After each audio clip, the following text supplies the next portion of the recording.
Live from the center of the earth. Yo, welcome to my Summer Lair. I'm your host, Sammy Younan, and I have a return. Welcome guest. Welcome back, Alex. Hey, how are you, man? How's it going? Welcome back to Toronto. It's going great. Always happy to be back. It's like a yearly tradition now. Yeah, well, actually, the last time you and I talked was for your documentary 7852, and we talked on May the 4th, Star Wars Day. That's right. And today is Alien Day. That's right. That's right. What So are I the think odds? you and I should do like a podcast, just like on like every nerd Christmas. We'll just do like some sort of like nerd thing on that day. That sounds wonderful, man. Anytime.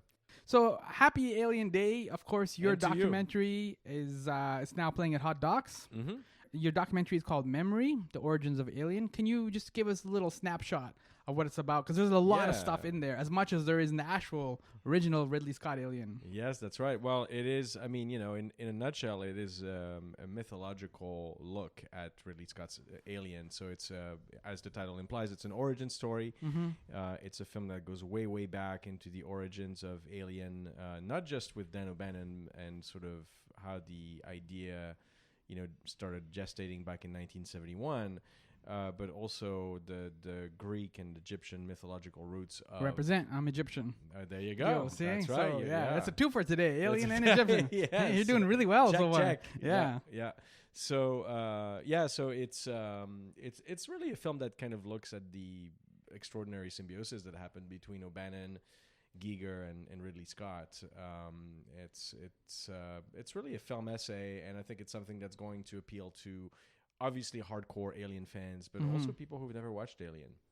Yeah, I want to touch upon something you just said, because your cultural imagination makes you the right person to do this documentary.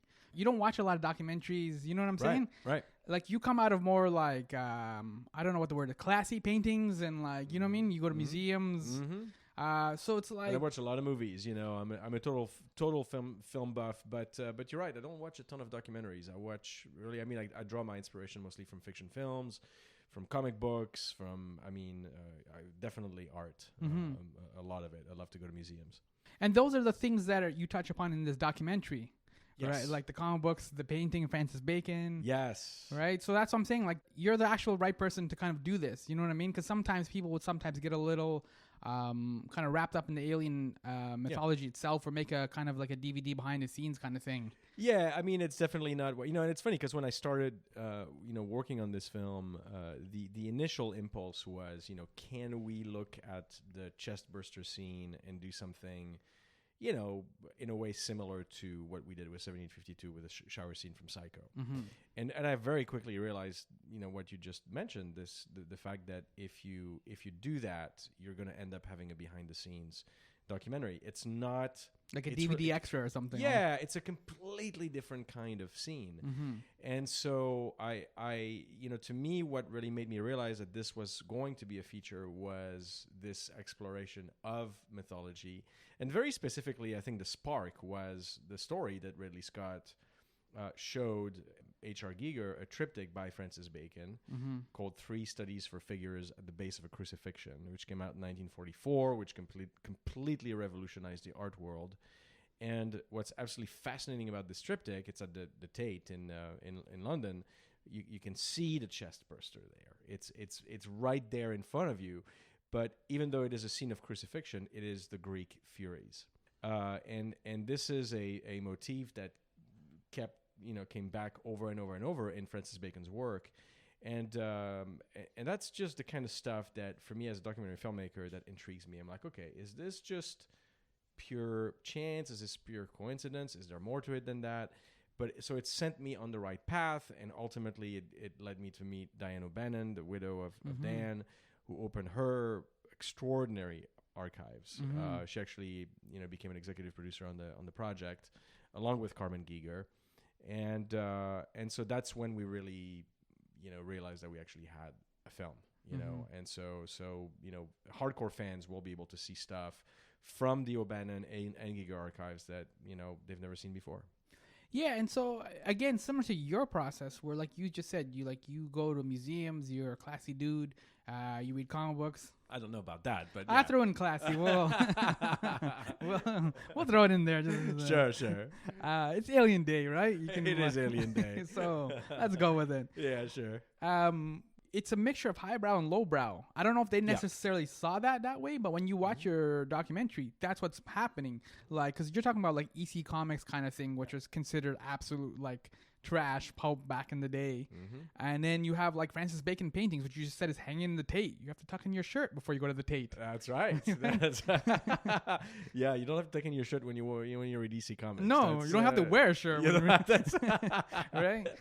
Is that how you see it as well? Just the mixture of highbrow and lowbrow, or was they were just kind of like just taking just like Francis Bacon makes sense, EC Comics makes sense, so we'll just take it. And they didn't really necessarily see it that way. Yeah, it's all there. I mean, I'm a huge I consume highbrow and lowbrow culture in equal amounts, and I find wonderful things in both in equal amounts as well. I love comic books, and it's amazing too that you look at specifically Dan O'Bannon and the inspirations. So there are two comics that he actually cited as direct inspirations. There's a 1951 comic from EC called Seeds of Jupiter, and there's an underground, little known comic from San Francisco actually by Tim Boxall called Defiled. And in both of those, you can see a version of a chest burster of some kind. But it was also the films, the B movies, talk about, lowbrow. Yes. The B movies that he consumed. And you look at movies like Planet of Vampires, Queen of Blood, or It, the Terror from Beyond Space. What's fascinating is that those movies are essentially Alien. It is the basic plot of Alien in B format. And it's almost like that story was kind of like hanging around and waiting for the right people to essentially make an A movie. And look, Alien could have easily been a B movie. Yeah. When you describe the plot to somebody, it sounds like it's just a bunch of truck drivers in space, basically. Yeah. Get hunted down by an alien, and then we go home. Yeah, not only that, but like Roger Corman wanted to produce the film, and what's actually remarkable, I mean, if you want to think about the Roger Corman, I think played a major role in the sense that like Dan O'Bannon and Ron Shusett, who worked on the story together, were broke at the time. I think if Roger Corman had said, I'll make this for $1 million, they would have signed on the dotted line right away. But Roger Corman had enough vision in a way for them and selfless vision to say, you know what, I think this is a bigger movie. Why don't you shop it around? And if you don't find a bigger budget, come back to me and I'll make the picture. I mean, how classy and how cool is that of Roger Corman to do? Yeah. And I think that's why, like, when you actually watch the Ridley Scott movie, the opening few minutes is just the shot of just a long shot, basically, of the spaceship itself. Yeah.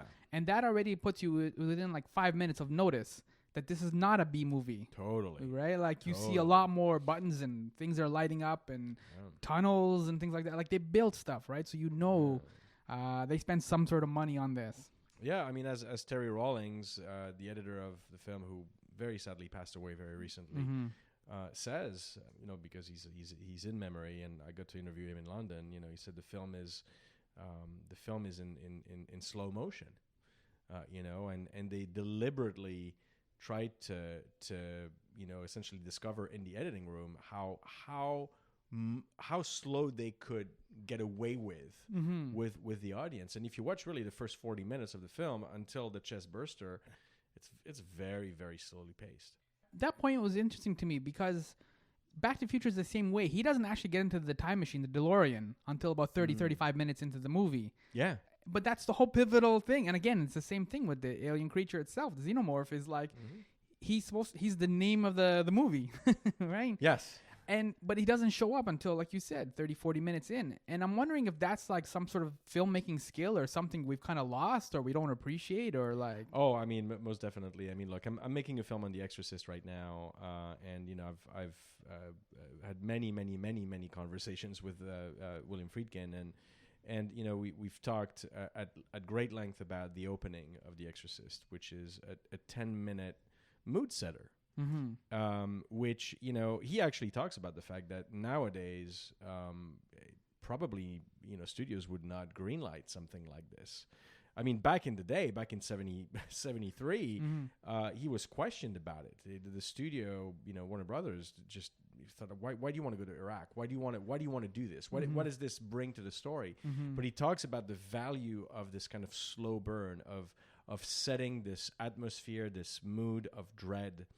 And I think this, to me, displays a great deal of confidence towards the audience that they're watching a film called The Exorcist.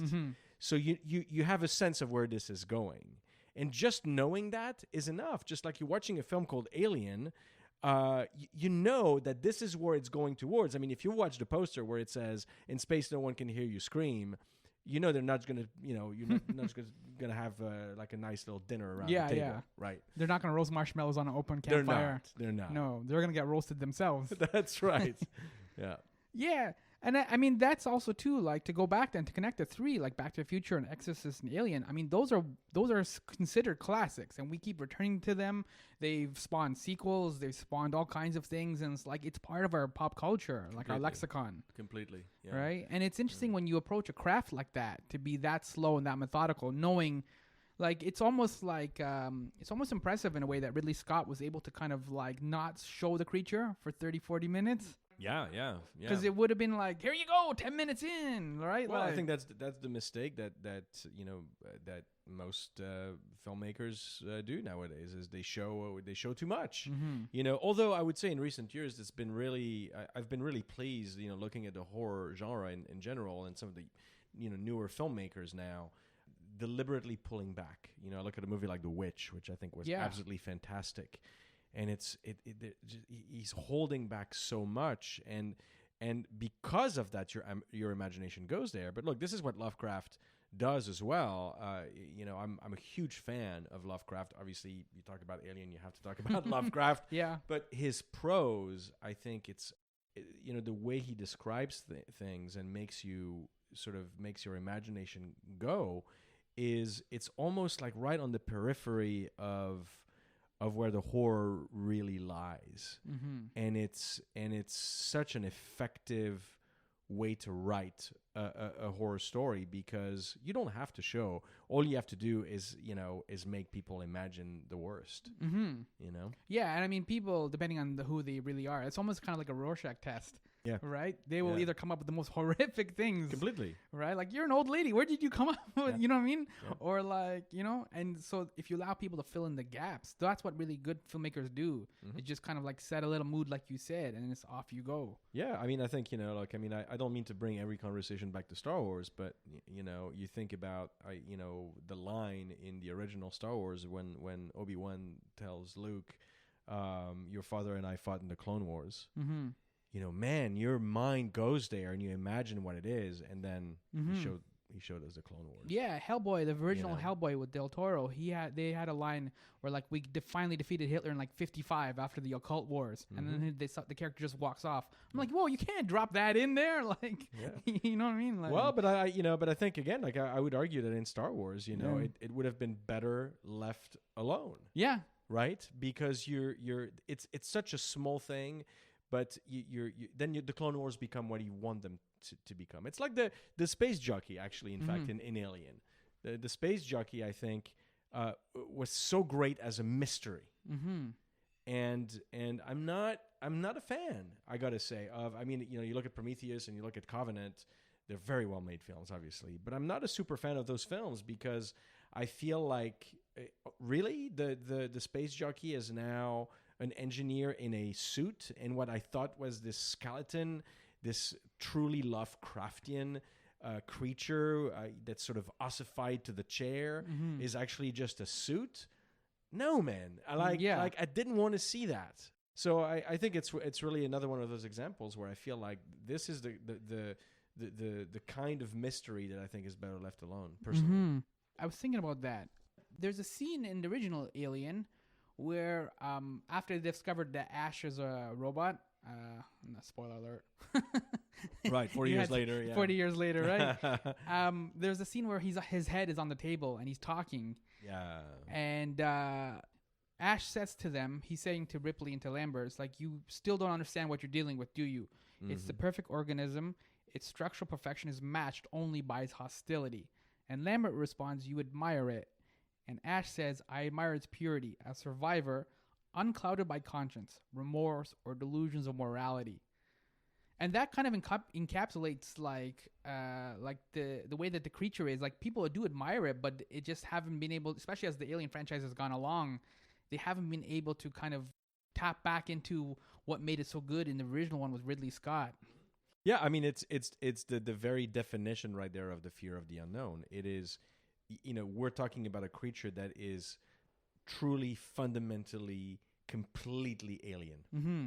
It doesn't think like us. It doesn't, we can't relate in any way to it. We do not know and can't comprehend what its motivation is. I mean, how terrifying is that? Yeah, there's no remorse. There's can't even reason with it. That's right. You can't reason with it. You can't talk to it. You can't communicate with it. Mm-hmm. It's just out to get you. And you've already touched upon a few things, which is comics, Francis Bacon, H.P. Lovecraft. But for you, the documentary itself, it forms on kind of like the symbiotic relationship between Giger, Bannon, and Ridley Scott. Yeah. So this is also exploring like a creation myth as well, because we have a lot of creation myths, right? From Adam and Eve to like the idea of the muse and stuff like that. Do you want to elaborate on that too? Because like how our movies get made, like there's a big difference between Aliens, Alien Covenant, Prometheus. Like, to see the evolution of those and the different people involved in it, you can see the different types of creativity. And like you said with Star Wars, it's not always the best creativity, or they're not always the best choices to get made. Yeah, no, I mean it is. I think every movie has its own sort of creation myth, but the one in Alien is particularly stunning in so many ways, because I think you remove any of those three extraordinary artists and you don't have Alien. So this needed to happen, and I think it almost feels like it was fated, because Dune had to collapse in order for Alien to become what it is. And no matter what would have happened if Dan O'Bannon and Giger had gone on to make the film without Ridley Scott, I don't think it would have been executed in the same way. Roger Corman, for example, you mentioned. Yeah, right? Like, I mean, that's exactly, and the chestburster scene as well. There's a lot of serendipity in the making of it. So even with Ridley Scott at that point, so much could have gone wrong. I mean, if you look at the scene itself, man, I mean, it's like you're dealing with a puppet on a stick.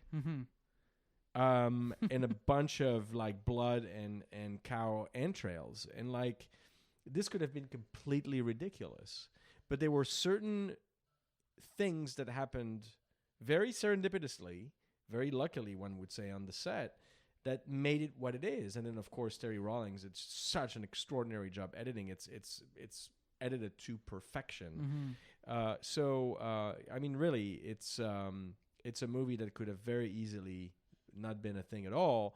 And then when you consider, quite frankly, that audiences at the time were not ready for it, that this was a movie going completely against the grain of the cute, cuddly, friendly alien that the audiences were ready for, it's really a miracle that it became such a success. Yeah, I was trying to remember, like, watching this. I couldn't remember where Alien came into my life. I couldn't remember the first time I saw it or anything like that. But I knew that even as a kid growing up and watching it, and then later on James Cameron's follow-up Aliens, which was extraordinary too. Oh, yeah, for sure.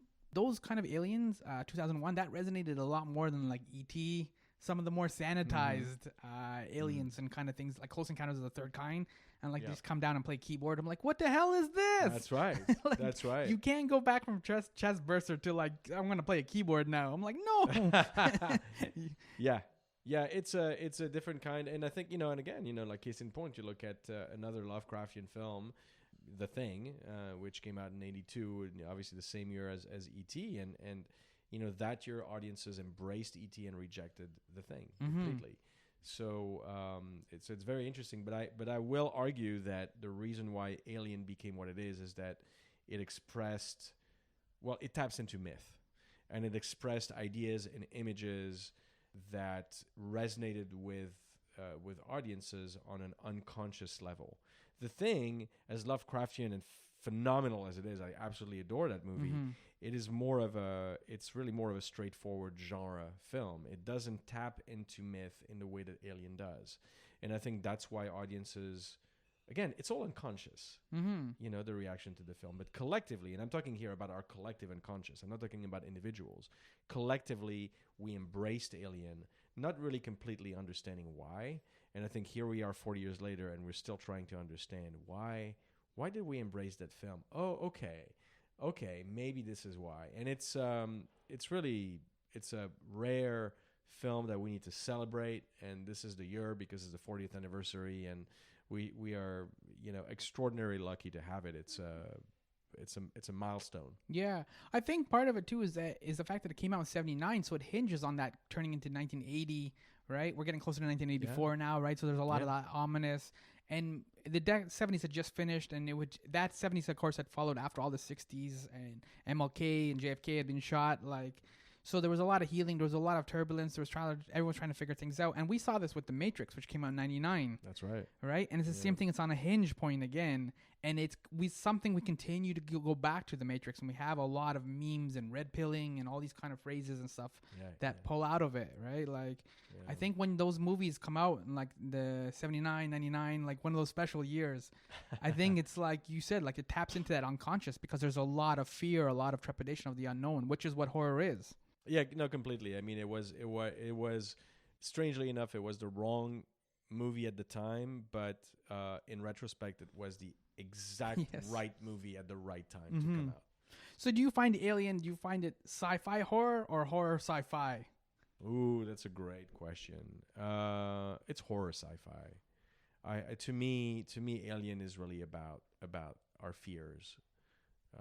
More than it is. Well, I don't know. That's a toss up, man, because it's really both. It's really both in a profound way, and that's what makes it so brilliant. It's just I almost want to not think of it as a genre movie. It's just a damn great movie. Yeah, and so you've mentioned the three, obviously Dan O'Bannon, Giger, and Ridley Scott, and those are obviously the creators of the franchise. But it's weird because over time, Ripley or Sigourney Weaver is the one kind of being associated with it. She's been kind of the face of the franchise. Yep. Has that surprised you then that Sigourney Weaver and Ripley would become the face? No, I mean she is. I think she is the kind of female character that I think we would all hopefully like to see more of today. I think there's a huge difference between a female lead who kicks ass and one like Ripley. People we talk a lot about Wonder Woman and we talk a lot about Furiosa in Mad Max. And I look at Mad Max and I'm like, okay, well, sure, Furiosa is a stronger character than Mad Max himself in the movie, but I still don't think she's really well developed.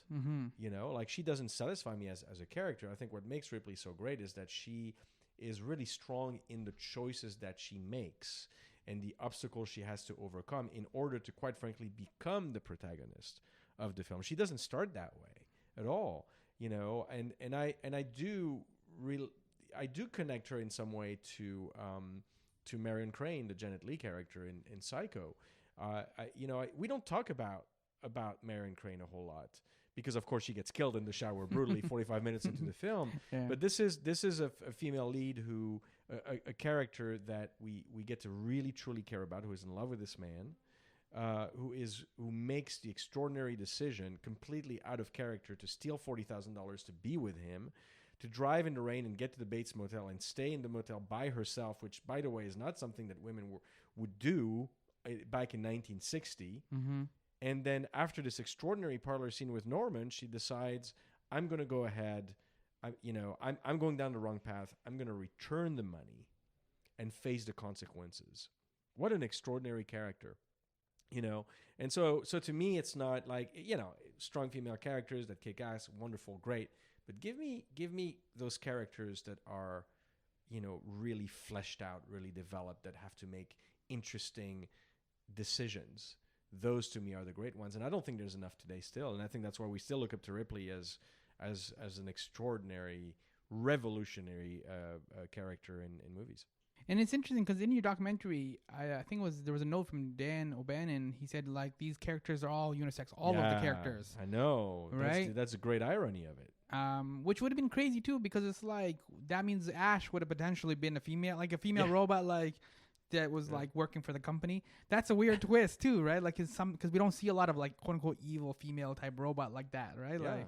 And yet he turns out to be this very weirdly patriarchal, awful figure that basically also tries to penetrate with the magazine to forcibly violate Ripley, and that's the last act that he does.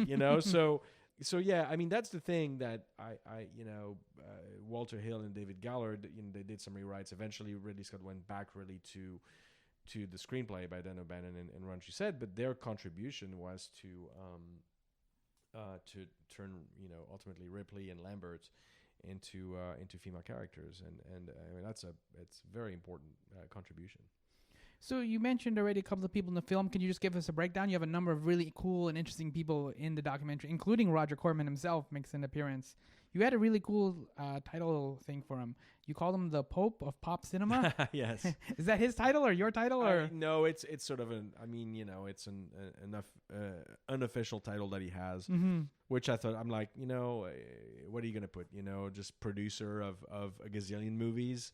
Or director or producer of such and such. I felt like no, he's the Pope.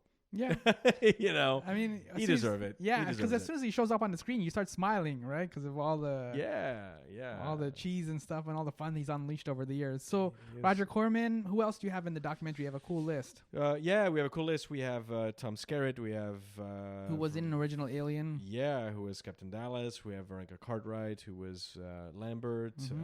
We have Terry Rawlings that we talked about, the editor Roger Christian, the art director Ivor Powell, who was really sort of Ridley's right hand person and very close friend. We have Ron Shusett, who really helped Dan O'Bannon with the story. That in itself is a nice little, wonderful, really touching, moving subplot. We have Diane O'Bannon, who is so wonderful and still, so in love with Dan. I mean, he passed away 5 years ago, and you can tell every time she talks about him, she's so moved. She's so moved. And it speaks to his character as well. Like he obviously was like, I never really read any like Dan O'Bannon interviews or anything like this, like, kind of going into your documentary, and it's like the way she speaks about him is obviously he was this really bright personality. Like he had a big effect on her, and from other people, based on what you're saying and what they're saying in the documentary. Yeah, well, but she's also very straightforward and says he wasn't easy. He was very angry a lot of the time. He wasn't he had a lot of enemies. He was not an easy guy to deal with, but clearly they had an extraordinary beautiful love story and relationship, and then we have a number of really interesting quote unquote scholars, but entertaining scholars, and a phenomenal mythologist, Will Lynn, and that's where to me the sort of the meat of the story really is. Sort of did this deep dive into the roots of Alien, and then we have also Tim Boxall, who did the comic Defiled from 1971 that Dan O'Bannon actually quoted as a direct influence. We have Carl Zimmer, who is an expert on parasites. Who has written numerous books on parasites, and who breaks down the pretty gross, parasitic wasps and their influence also on the film. I mean, just the fact that there's a million species of parasitic wasps on this planet, which makes them the essentially the number one living organism on Earth. It's kind of terrifying. That's the kind of world we live in, dude. Yeah, there was, what was it? They put their eggs in something else or whatever. Yeah, I mean, there's literally almost like a parasitic wasp for every living species out there. Yeah, they managed to. There's so many different kinds, but they managed to find a host. They're very specialized in their host the ones that they choose, and they get to lay their eggs inside them. The eggs grow, feed, from the nutrients, and then essentially burst out like the chest burster. And whether the host lives or not, it doesn't matter. Yeah. I mean, talk about a creature that doesn't give a damn. Yeah.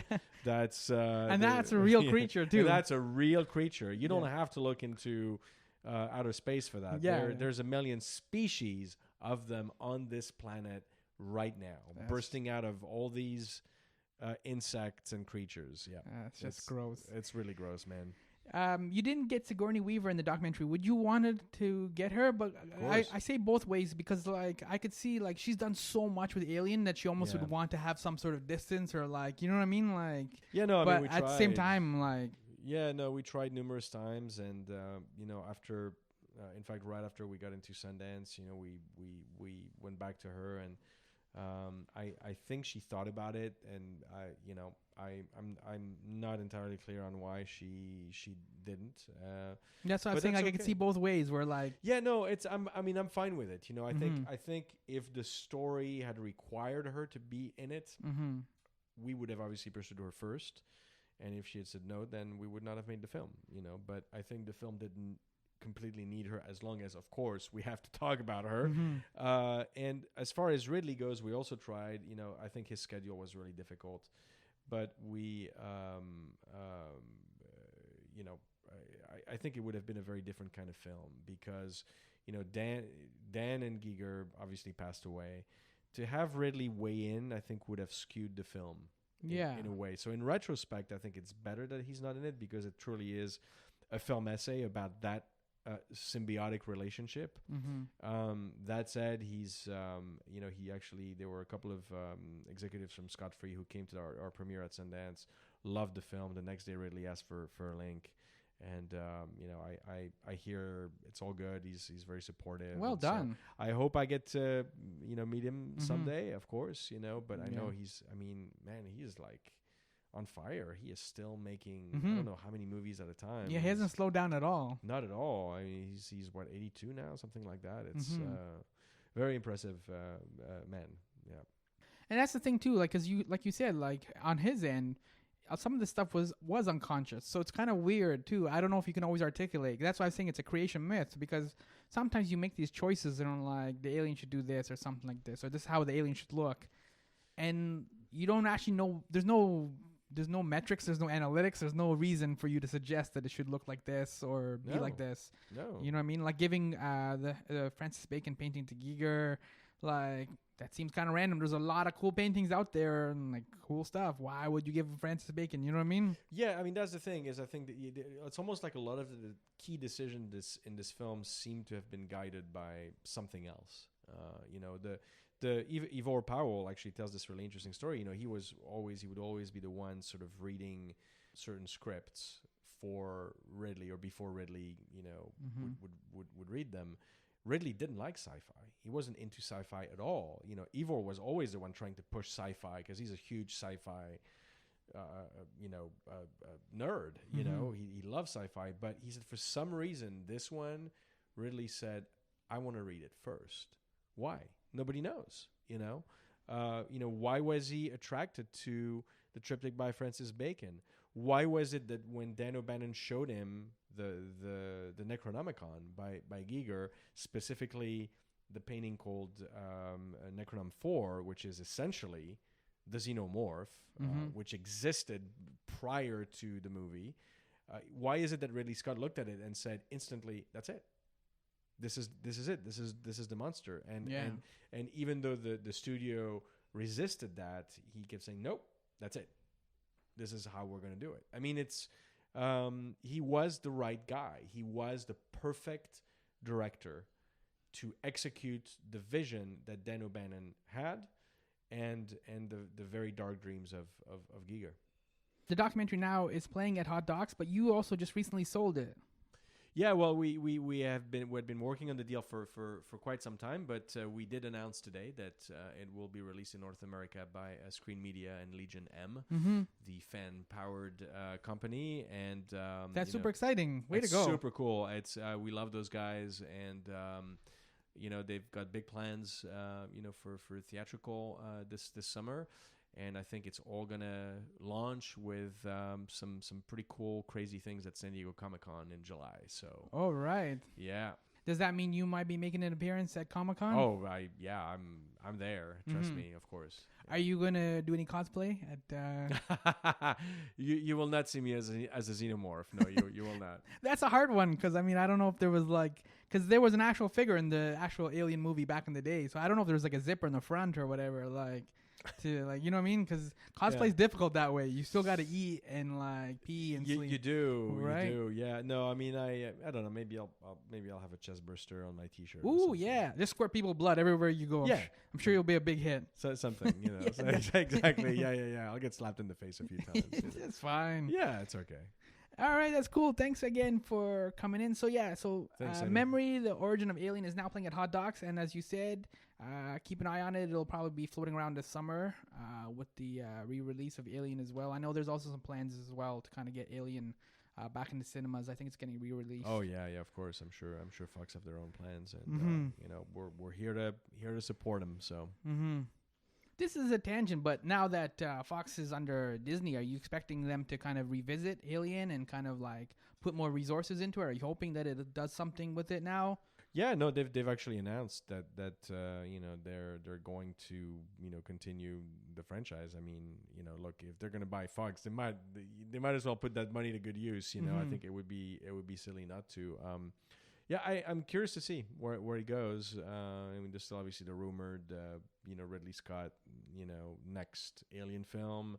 There's a part of me that sort of hopes that someday we'll see a Star Wars Alien mashup. Ooh. Kind of envision something about just a bunch of Sith going on the planetoid and getting infected by aliens. I mean, how weird and cool would that be? Yeah. They've been talking about, I know there's a small but growing fan base for another Alien versus Predator movie, but do it properly.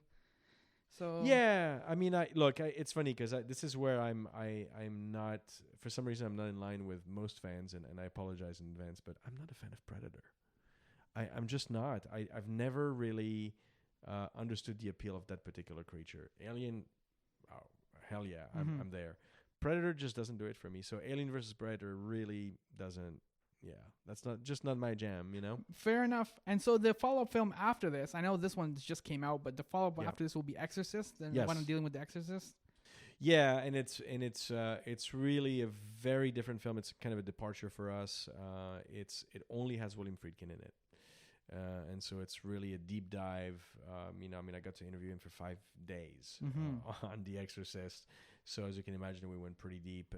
But it's The Exorcist through art, through classical music and opera and classic movies, and so it's really about his process as a filmmaker, his philosophy of life. It's a very personal portrait of William Friedkin, and I think it's going to reveal a side of him that people are not familiar with at all. You find these fascinating, eh? Like the 7852, the shower scene in Psycho was the earlier documentary. This one now is on the chest burster. You find these moments of pop culture, because they happen, and I don't think we can fully articulate or grapple or understand just what we saw or what just happened. Well, but it's also they find me, that's the weird thing. I mean, I was not at all planning a film on The Exorcist. I was actually in Spain a couple of years ago, a year and a half, at the Sitges Film Festival, and I was having lunch with Gary Sherman, who did Dead and Buried, and William Friedkin was a couple of tables behind me, and he called me to his table. He said, "Hey, Alex," and I was internally pinching myself, what the hell is going on here? And he said, I've heard so much about your film, just come on over. I want to tell you some stories about Hitch. I'm like, wow, great. So we joined him, and he instantly took my phone, he gave me his email address. He said, "I want you to send me the film right away." I did. He emailed me the next day, absolutely loved it, and he said, "When you're in LA, I want to buy you lunch." Oh, so you're getting free lunch out of it anyways. So yeah, exactly. So I'm getting lunch. So 3 weeks later, I'm back in LA. I'm having lunch with William Friedkin and having this wonderful conversation, and then the conversation very quickly turns to The Exorcist. And clearly he had an idea in mind, and it's funny because he never said, "I want you to make a film," but he said it was very, he's really manipulative in the best possible way. He's like, well, if you wanted to have access to my archives, just let me know. I'm like, well, what do you mean? And he says, well, just why don't you read my autobiography, and if you find an angle, let me know. Yeah. And that's when I, after reading the autobiography, I mean, I instantly sort of imagined it as that sort of, one-on-one deep dive. And I told him, I said, I want to use the Hitchcock Truffaut model of interviews, but instead of going over your entire filmography, I just really want to focus on The Exorcist, and I want to do that over a series of interviews over a period of days. And he loved the ambition of it, and he instantly said yes. And so then I went to Northern California to prepare for it, and I actually I watched The Exorcist for 30 days every day. Wow. 30 days in a row, just taking notes. And I do not try this at home. No. That's not an easy one to get through. It is not an easy thing. But I'll tell you what, every time I watched it, there was these new sort of layers that started coming to the surface, and these new questions. And so I had, I don't know how many dozens of pages of questions for him. And then, of course, we started sitting down. And I think the very first day of interview, all we talked about was the Iraq prologue. That's it for the whole day. Wow. So it's, I'm super excited about it. And, I think, again, it's like I'm trying to go in different directions, to keep pushing myself to do something new and different. And, just I got to keep myself on my toes, And keep yourself off the streets too. Of the streets as well, yes. That would be causing nice trouble, too. yes. Yeah, exactly. Well, Alex, thank you again for Memory, the Origin of Aliens. So as Always I said, a pleasure. That's playing at Hot Docs, and we can look forward to that hopefully sometime in the summertime when it gets released. And maybe see you at Comic-Con floating around. Yeah, are you going? No, I'm not going this year. So you gotta do all the fun and see all the trailers and all the stuff. Just let me know what's going on. I'll send you pictures on Facebook. Yeah, that's it. Because I'll be at home not wearing pants. So then, it's the best of both worlds, right? Well, hopefully at least wear a shirt.